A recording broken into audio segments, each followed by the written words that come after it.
FNS news में आपका स्वागत है। आज हमारे साथ स्टूडियो में मौजूद हैं नफे सिंह राठी जी, जो इनेलो के प्रदेश अध्यक्ष हैं। साथ में हैं प्रकाश भारती जी, जो राष्ट्रीय उपाध्यक्ष हैं इनेलो से, और चरखी दादरी से ही संबंध रखने वाले आनंद शोरान जी भी हमारे साथ हैं, जो इनेलो के प्रदेश सचिव हैं। स्वागत है आपका हमारे चैनल पर। आज हम सबसे पहले बात करते हैं हरियाणा प्रदेश में और पूरे देश में किसान धरने पर बैठे हैं। 9 महीने से ज्यादा समय हो गया है उनको, लेकिन सरकार जिद पर अड़ी हुई है, किसी भी बात को मानने के लिए टस से मस नहीं हो रही। तो इस बारे में हम आज बात करेंगे राठी जी से। जी, हम आपसे जानना चाहेंगे कि सरकार बिल्कुल भी टस से मस नहीं हो रही, कोई भी फैसला नहीं ले रही किसानों के हित में, या उनकी कोई भी बात मानने के लिए तैयार नहीं है। क्या एक सरकार का इस तरह से चलाना जायज है? देखिए, ये कृषि संबंधी जो कार्य कानून बनाए गए, ये किसान संगठनों ने कभी इनकी डिमांड नहीं की जी। कभी नहीं मांगे ये कानून। ये कानून का प्रारूप तो बना था कांग्रेस के टाइम पे जी, जब इस देश के प्रधानमंत्री माननीय डॉक्टर मनमोहन सिंह जी थे, कांग्रेस की सरकार थी जी। तो 2012 में एक कमेटी बनाई गई थी और उस कमेटी के मुखिया थे उस टाइम के हरियाणा के मुख्यमंत्री चौधरी भूपेंद्र सिंह हुड्डा, जिन्होंने इन कानूनों का प्रारूप तैयार किया था। और 2013 में ये पार्लियामेंट में रखे गए थे पास कराने के लिए, लेकिन क्योंकि उस टाइम पे कांग्रेस की मेजोरिटी नहीं थी, लोकसभा में फुल मेजोरिटी थी, जो क्षेत्रीय दल थे जिनके समर्थन से सरकार चल रही थी, उन्होंने दबाव बढ़ा दिया सरकार पे कि अगर आप इनको पास कराओगे तो हम समर्थन वापस ले लेंगे। इसलिए कांग्रेस ने फजीती से बचने के लिए एक स्टैंडिंग कमेटी बना दी और उसको सौंप दी। आगे 2014 में चुनाव आ गया, कांग्रेस हार गई। ये वही बिल है जो बीजेपी पिछले प्लान में नहीं सक्सेस हो पाई, क्योंकि पिछले प्लान में भी बीजेपी का फुल मेजोरिटी बीजेपी की नहीं थी लोकसभा में। अब की बार हिंदुस्तान के लोगों ने फुल मेजोरिटी दे दी और मेजोरिटी देने के बाद बीजेपी के नेताओं ने और माननीय प्रधानमंत्री जी ने ये कानून बना दिए, जो कि किसानों की कोई डिमांड इनकी आज तक रही नहीं जी। ये किसानों के हित में नहीं बनाए हैं जी। ये तो केवल अडानी और अंबानी के हित, अडानी और अंबानी जैसे उद्योगपतियों के हित में बनाए हैं। ताज्जुब है कि देश में अडानी के गोदाम पहले बन गए, रेलवे लाइन बिछ गई, मालगाड़ी चल पड़ी रेलवे लाइन पे, और कानून बाद में पास किए गए। तो ये अडानी के लिए बनाए हैं, किसानों के लिए नहीं बनाए हैं। किसानों का बहुत भारी नुकसान इसमें होगा, केवल किसानों का नहीं होगा, पूरे देश के लोगों का। इसलिए जो किसान आज दिल्ली के चारों तरफ बैठे हैं, पूरे हिंदुस्तान में जो एजिटेशन चल रहे किसानों की, वो पूरे देश की लड़ाई लड़ रहे हैं। और इंडियन नेशनल लोकदल पार्टी के हमारे नेता चौधरी अभय सिंह चौटाला जी ने इस किसानों के मुद्दे को लेकर के पूरे हिंदुस्तान में अगर कोई एक MLA ने रिजाइन दिया है तो वो चौधरी अभय सिंह चौटाला जी दिया। तो ये बहुत बड़ी बात है कि किसानों के बीच में अनेक नेता गए, अनेक पार्टियों के लोग गए, दिल्ली के चारों तरफ जो धरने पर बैठे थे। तो उस टाइम पे उन्होंने ये कहा था कि इस्तीफा दे करके आओ ताकि सरकार पर दबाव पड़े। 4216 MLA बढ़ते हैं हिंदुस्तान में, और मेंबर पार्लियामेंट और राज्यसभा के मेंबर मिलाकर के इनकी संख्या 5020 होती है लगभग। किसी ने हिम्मत नहीं दिखाई। चौधरी अभय सिंह चौटाला जी ने हिम्मत दिखाई और किसानों के हित में इस्तीफा दे दिया। अब हिंदुस्तान की सरकार, केंद्र की सरकार बाई इलेक्शन करा रही है, उड़ीसा में भी है, पश्चिम बंगाल में भी है, कई सीटों पर है, और वहाँ 6 महीने पूरे नहीं हुए हैं, वहाँ तो चुनाव कराए जा रहे हैं, और यहाँ 8 महीने हो गए, 9वां महीना शुरू हो गया, यहाँ चुनाव नहीं करा रहे हैं। किस चीज़ का बहाना ले रहे हैं? अब तो कोविड है नहीं, अब तो कोविड नहीं है। जब इनकी तिरंगा यात्रा में हजारों लोग शामिल होते हैं तो कोविड होता नहीं है जी। और जब ऐलनाबाद बाई इलेक्शन की बात आती है तो कब कोविड का बहाना बैठता है। ये कृषि संबंधी कानून केंद्र की सरकार ने बढ़ाए और इसके खिलाफ इंडियन नेशनल लोकदल पार्टी सबसे पहले हरियाणा में आवाज उठाई जी। और आवाज नहीं उठाई बल्कि चारों तरफ पूरा समर्थन भी किया किसानों का। और अब भी चौधरी देवलाल जी के नाम से 2 हॉस्पिटल, एक टिकरी बॉर्डर पर और सिंह बॉर्डर पर चल रहे हैं 40-40 बेड के। अनेक सहायता इंडियन नेशनल पार्टी की तरफ से चौधरी अभय सिंह चौटाला जी ने की है, नेतृत्व में सारा काम हुआ है और हर पार्टी का छोटे से छोटा और बड़े से बड़ा कार्यकर्ता किसानों के साथ है। जी, जैसे आपने बताया कि ये कानून कांग्रेस टाइम में बने थे और कांग्रेस के टाइम में पास नहीं हो पाए, तो क्या कांग्रेस और बीजेपी दोनों ही इन कानूनों के पक्ष में है? आज विरोध करते नजर आ रहे हैं कांग्रेस के कई पदाधिकारी, तो कांग्रेस भी इस कानून में कहीं ना कहीं शामिल है? कांग्रेस ने ही तो प्रारूप तैयार किया था जी, उन्हीं के बनाया तो बिल है ये। आज वो इसका विरोध कर रहे हैं, वो उनको उनके पैरों के नीचे की जमीन खिसक गई कांग्रेस की, इसलिए अब वो लोग दिखावा विरोध कर रहे हैं। कानून तो वही है जो चौधरी भूपेंद्र सिंह हुड्डा ने जिसका प्रारूप तैयार किया, तो फिर आप वो किस मुंह से विरोध कर रहे हैं? उनसे कोई पूछने वाला? तो हिंदुस्तान के लोग क्या बेवकूफ है, समझते नहीं है क्या बातों? तो एक तरफ कांग्रेस भी किसानों के विरोध में है, जैसे कांग्रेस ने ही इन कानूनों को बहुमत के लिए लेके आए थे और फिर बीजेपी ने इनको पास कर दिया, तो क्या अब भविष्य तीसरा मोर्चा का होगा? देखियो, बात ये है कि अब चौधरी देवलाल जी की जयंती है 25 सितंबर को, अब की बार जींद में मनाने जा रही है। तो चौधरी देवलाल जी की जयंती पे बहुत तीसरे मोर्चे के नेता आएंगे जी, और वो फैसला लेंगे कि तीसरे मोर्चे का प्रारूप क्या हो जी। लेकिन बहुत भारी बड़ी रैली होगी जींद में जी, और उस रैली में चौधरी देवलाल जी के पुराने साथी रहे बहुत पुराने नेता उसमें शरीक होंगे और वो फैसला लेंगे। चौधरी ओम प्रकाश चौटाला जी के जेल के बाहर आने के बाद अब पूरे हरियाणा में एक लहर सी चल पड़ी जी, बिल्कुल, कि चौटाला साहब फिर मुख्यमंत्री बनेंगे जी, और इसमें कोई दो राय नहीं कि बनेंगे। हरियाणा की जनता दोबारा से ओम प्रकाश चौटाला जी को मुख्यमंत्री देखना चाहती है। बिल्कुल देखना चाहती है कि चौटाला साहब ने जो काम किए हैं वो काम या तो चौधरी देवलाल के टाइम को हुए थे या चौटाला साहब के टाइम को हुए, क्योंकि आज देखो क्या हालत हो रही है। चौटाला साहब तो हर साल सरकार आपके द्वार कार्यक्रम के माध्यम से हरियाणा के हर गांव में शहर में जाया करते, कस्बों में जाया करते और पूछा करते बताओ क्या समस्या है, और हाथ के हाथ उसको पूरी कराया करते। लेकिन वर्तमान मुख्यमंत्री को तो फुर्सत ही नहीं है लोगों से मिलने की। किसी गांव में आज तक खट्टर साहब गए हो, 7.25 साल के करीब होगी मुख्यमंत्री नहीं गए आज तक, जरूरत भी नहीं है। क्यों जरूरत नहीं है कि फूट डालो राज करो, वो नीति अपनाते हैं जी। जैसे अभी हाल ही में तो 4-5 दिन से करनाल में किसान एक अधिकारी द्वारा दिए गए आदेश पर किसान भड़क गए थे और उनकी कल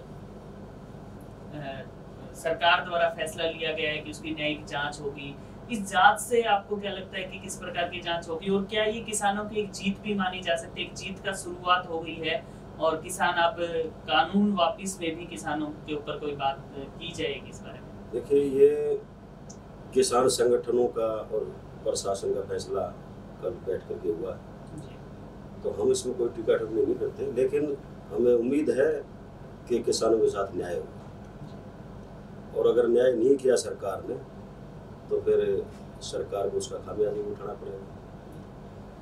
जैसे बार बार मीडिया के माध्यम से ये सुनने में आ रहा है कि जो किसान नेता वो कह रहे हैं बार बार कि किसान आंदोलन लंबा चलेगा, तो इस बारे में आपकी क्या राय है कि क्या ये आंदोलन लंबा चलेगा? किसान लंबा चला के कुछ नहीं है जी, किसान तो चाहता है कि जल्दी निपटारा हो और ये काले कानून वापस हो।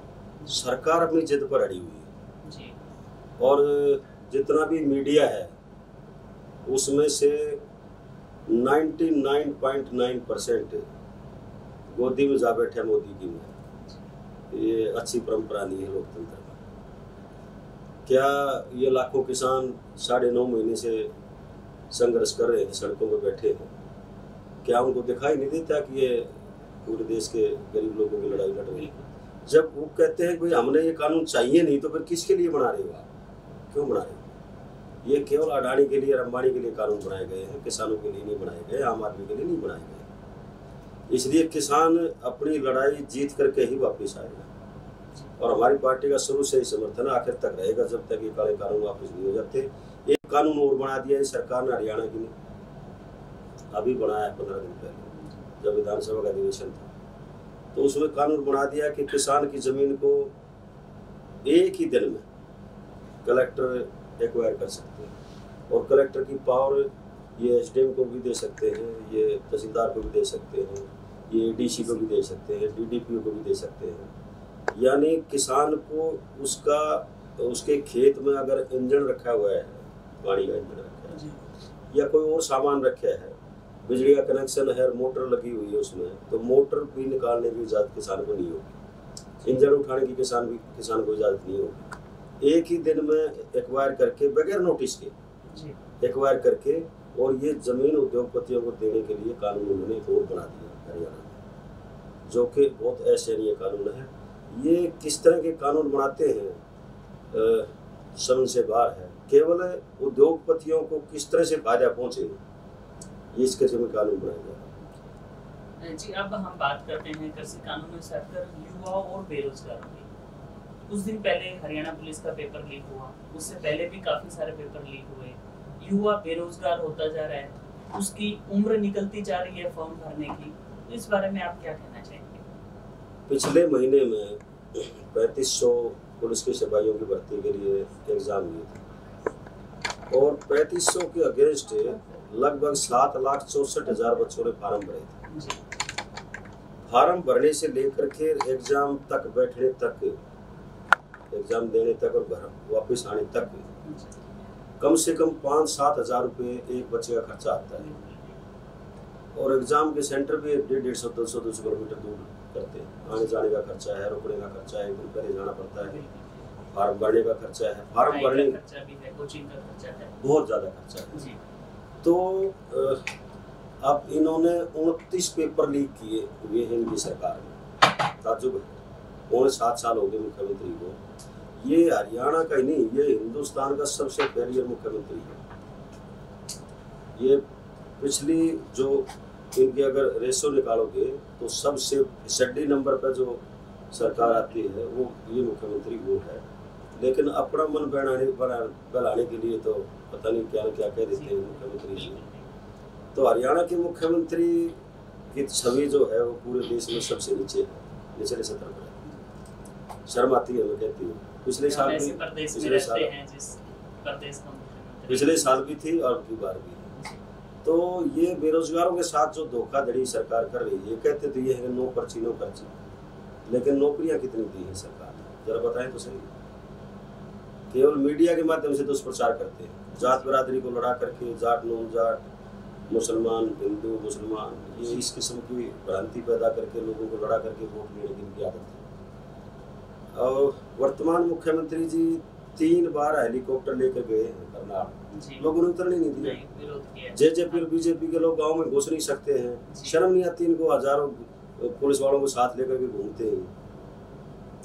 पुलिस का काम तो कानून व्यवस्था को ठीक रखना है, कानून व्यवस्था को ठीक करना है, नागरिकों की सेवा करना है, नागरिकों के लिए है पुलिस, ना कि नेताओं के लिए। तो ये तो बस की बस भर के ले जाते हैं, वो लोग भी ले जाते हैं बीजेपी के जो चुनाव भी हार चुके, उनके साथ भी कई बस जाती है पुलिस की। जब चुनाव आएगा तो क्या पुलिस ले जा करके वोट डलवाएंगे क्या? ये इनको पता चल जाएगा, इनकी हालत बहुत बुरी है। आज आप चरखी दादरी आए हैं, कुछ खास विषय है आज का?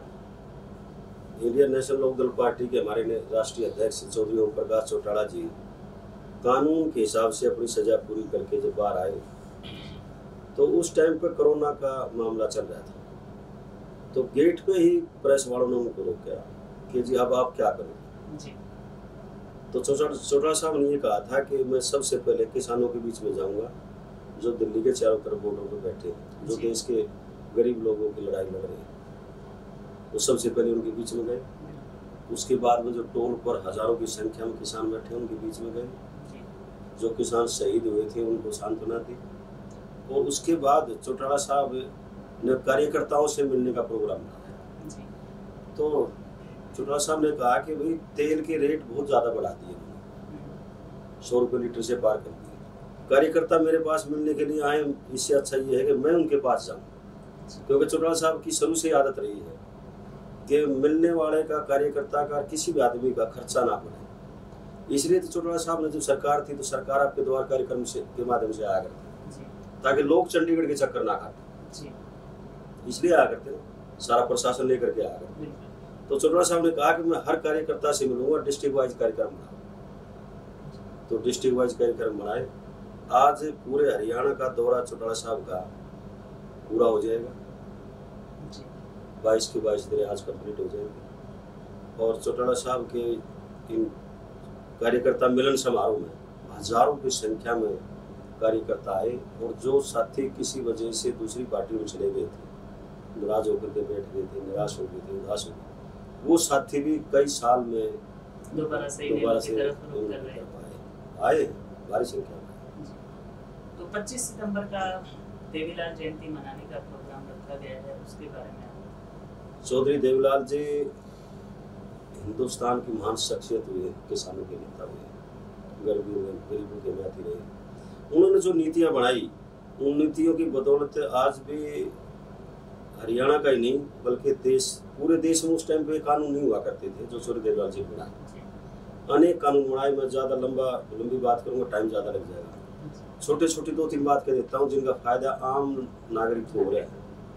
सबसे पहले ये उन्होंने पेंशन स्कीम लागू की, वृद्धावस्था पेंशन, बुजुर्गों की पेंशन शुरू की, विधवा पेंशन शुरू की, विकलांग पेंशन शुरू की। उस टाइम पर 100 रुपए की थी, आज 2500 रुपए मिलते हैं एक बुजुर्ग। और चौटाला साहब की सरकार आते ही वो पेंशन बढ़ करेगी, 5100 रुपये हो जाएगी। तो एक घर में अगर 2 बुजुर्ग हैं तो 2500 रुपये और 2500 5000 रुपये हो गए। तो 5000 रुपये महीना एक घर में आ जाते हैं, तो कोई हरियाणा में भूखा नहीं मरते। ये किसकी देन? चौधरी देवीलाल जी। और उनके इस कानून का अनुसरण करते हुए हिंदुस्तान के कई प्रदेशों में वो कानून लागू था, उससे पहले कहीं नहीं था। ऐसे जच्चा बच्चा गरीब लोगों को फायदा पहुंचाने के लिए, जच्चा बच्चा के खुराक के लिए चौधरी देवीलाल जी ने पहले बच्चे पर 500 रुपये और दूसरे बच्चे पर 300 रुपये देने का ऐलान किया। उस टाइम पे 500-300 रुपये बहुत ज्यादा हुआ करते, तो वो बढ़ते बढ़ते अब शायद 5000 तक पहुंचे। तो कुल मिलाकर के चौधरी साहब के टाइम के बड़े हुए कानून, जैसे उन्होंने SC कम्युनिटी के लोगों के लिए हर गांव में चौपाले बनवाए, पहले नहीं होती थी। नंबरदारी व्यवस्था शुरू की SC-BC के लिए, और इस किस्म के छात्रों के लिए उन्होंने उस टाइम पर बसों में फ्री पास देने की सुविधा। तो अनेक इस किस्म के भलाई के काम किए जो किसी प्रदेश में नहीं थे, जिनका अनुसरण आज भी सरकारें करती है। ये जो फूड फॉर वर्क का है कानून, जो मनरेगा में तब्दील किया कांग्रेस ने, ये कानून किसने बनाया था? चौधरी देवीलाल जी ने बनाया था, और इसका नाम था काम के बदले अनाज की। फिर अंग्रेजी में रख दिया इसका फूड फॉर वर्क, और फिर कांग्रेस की सरकार आई तो रख दिया मनरेगा, महात्मा गांधी से जोड़ करके मनरेगा कर दिया। नाम बदल दिया लेकिन कानून छोड़ देगा। जो कानून देवीलाल जी ने बनाए थे वही कानून है, केवल उनके नाम बदले गए। तो इसलिए चौधरी देवीलाल जी के जन्म दिवस पर बहुत बड़ा हजूम इकट्ठा होगा, लाखों की संख्या में लोग आएंगे उनको श्रद्धांजलि देने के लिए। और उस प्रोग्राम में जो खिलाड़ी मेडल लेकर के आए हरियाणा, उनको भी उस उपलक्ष्य में उनको सम्मानित किया जाएगा, क्योंकि इसके लिए सरे जाता है चौधरी अभय सिंह चौटाला जी को और चौधरी ओम प्रकाश चौटाला जी। मैं इसलिए कहना चाहूँगा कि जिस टाइम पे ये खेल नीति बनाई तो हिंदुस्तान में किसी प्रांत में खेल नीति नहीं थी। चौधरी अभय सिंह चौटाला जी हरियाणा ओलंपिक संघ के अध्यक्ष थे, उन्होंने प्रपोजल तैयार करवाया था, चौटाला साहब ने उसको एज इट इज पास कर दिया था कि अगर कोई मेडल ओलंपिक में जीत करके आएगा हरियाणा का बच्चा खिलाड़ी तो 1 करोड़ रुपया, सेकंड को 50, थर्ड को 25 लाख। और उस टाइम पे 2004 में सिडनी में ओलंपिक हो रहे थे, और सिडनी के ओलंपिक में एकमात्र इंडिया में केवल एक ही पदक आया था, वो था कर्णम मलेश्वरी का वेट लिफ्टिंग।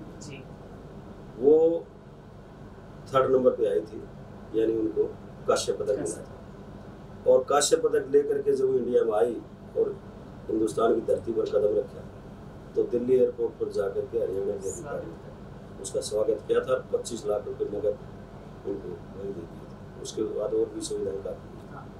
तो अगर चौटाला साहब उस टाइम पे ये नीति नहीं बनाते तो क्या आज हरियाणा में मेडल आए? मान सम्मान मेडल। हमें खुशी इस बात की कि हरियाणा के खिलाड़ियों ने भारत का नाम रोशन किया है। अब ये जो ओलंपिक गेम हुए टोक्यो ओलंपिक गेम्स में हरियाणा के 25% खिलाड़ी गए थे, टोटल खिलाड़ियों 131 गए थे टोटल,